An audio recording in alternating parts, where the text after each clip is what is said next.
Olá, cá estamos para dar continuidade à nossa catequese sobre a quarta e última grande parte do Catecismo da Igreja Católica, a oração na vida cristã, ainda comentando o terceiro pedido do Pai Nosso, seja feita a vossa vontade, assim na terra como no céu. Para ilustrar o verdadeiro sentido do terceiro pedido do Pai Nosso, seja feita a vossa vontade, convém nos voltarmos para Jesus.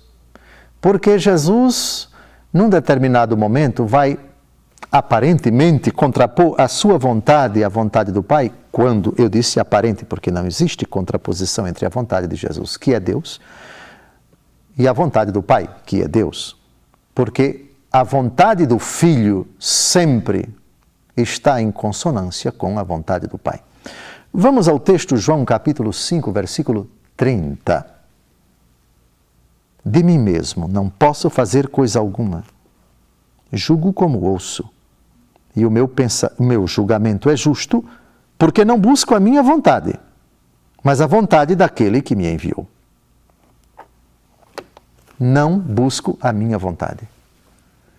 Mas Jesus não é Deus? Como é que Deus não busca a sua vontade? Como é que a vontade de Deus não é buscada por Jesus, se Ele é o Senhor de todas as coisas? Se Ele é o Criador, no princípio era o Verbo estava junto de Deus e o Verbo era Deus. Como é que Deus não busca a sua vontade? Resposta. O Pai é princípio sem princípio. A vontade do Pai eterno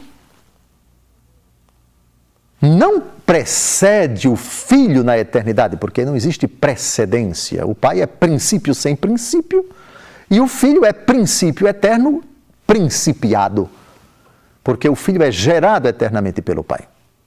Bem, dogma à parte da Santíssima Trindade, Jesus aqui diz que não busca a sua vontade enquanto servo. Lembram quando ele disse que o Pai é maior do que eu? Alguns desavisados dizem, tá vendo? Jesus disse que o Pai é maior do que ele, então ele não é Deus. Porque Deus não pode ser inferior a ninguém. E se Jesus disse que é inferior, porque ele não é Deus? Ou, pelo amor de Deus, Jesus aqui está falando como servo. No momento em que Jesus se inclina e se torna verdadeiramente homem, Deus encarnado, servo, humilhou-se, obediente até a morte, morte de cruz, para usarmos as expressões do apóstolo Paulo no hino cristológico de Filipenses, capítulo 2, de 6 a 11. Na condição de servo, o Pai é maior do que ele. Mas, no princípio era o Verbo. O Verbo estava junto de Deus e o Verbo era Deus.